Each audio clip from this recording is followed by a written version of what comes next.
Imagine sitting in a living room in the middle of the Midwest, miles away from any ocean, scrolling through high-definition videos on your phone.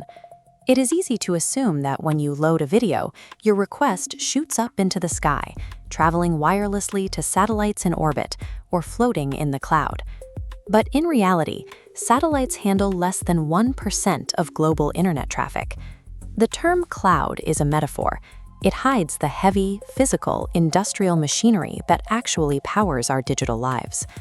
As this map traces, when you tap a video from Chicago, your data travels through physical fiber optic cables over land, heading straight towards a coastal landing station on a beach in New Jersey. From that beach, the cable drops straight down into the freezing, pitch-black depths of the Atlantic Ocean, resting directly on the seafloor. Pulling back to this global view, you can see that over 95% of all international data moves through a dense web of these subsea cables. Added together, they stretch for over 1 million miles, enough to wrap around the Earth 21 times. Because this 1% of traffic is so small, the vast majority of our emails, bank transfers, and streaming movies depend on this physical network sitting at the bottom of the ocean. If you picture an ocean cable, you might imagine a massive, heavy pipeline. But looking at this image, you can see these cables are surprisingly thin. For most of their length across the deep seafloor, they are no wider than a standard garden hose. Inside that protective rubber and copper casing is a core made of pure glass strands, with each strand measuring about the thickness of a human hair. To understand how data moves through that solid glass, look at this animation of a flexible pipe with mirrored inside walls. If you shine a flashlight into one end at an angle, the light bounces cleanly off the inside of the tube. It keeps reflecting and moving forward, following the path of the pipe, even as it bends and curves, without any light leaking out. In a subsea cable, that bouncing light is generated by lasers. They flash incredibly fast, turning your photos and messages into tiny pulses of light moving rapidly down the glass strand. However, even pure glass absorbs a little bit of light over extreme distances. The signal eventually starts to dim. To fix this, manufacturers build devices called repeaters into the cable about every 50 miles. These repeaters catch the fading light, boost it back to full strength, and send it to the next segment. Modern global communication is built on pulses of light traveling through thousands of miles of deep-sea glass. Laying this infrastructure requires specialized fleets.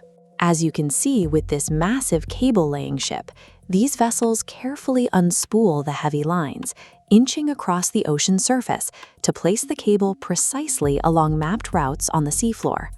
Once on the bottom, the cables face serious physical hazards. The most common disruptions happen in shallow waters, when commercial fishing nets or heavy ship anchors drag across the sand, crashing into the seabed and snapping the line. Fixing a broken cable in the open ocean is extremely difficult. Here you can see a diver working deep underwater to maintain infrastructure. For the deepest repairs, specialized saturation divers live inside pressurized chambers for up to a month, breathing a mixture of helium and oxygen so they can safely work hundreds of feet below the surface. Keeping our data flowing requires a constant, strenuous human effort against the crushing weight and corrosive saltwater of the open ocean.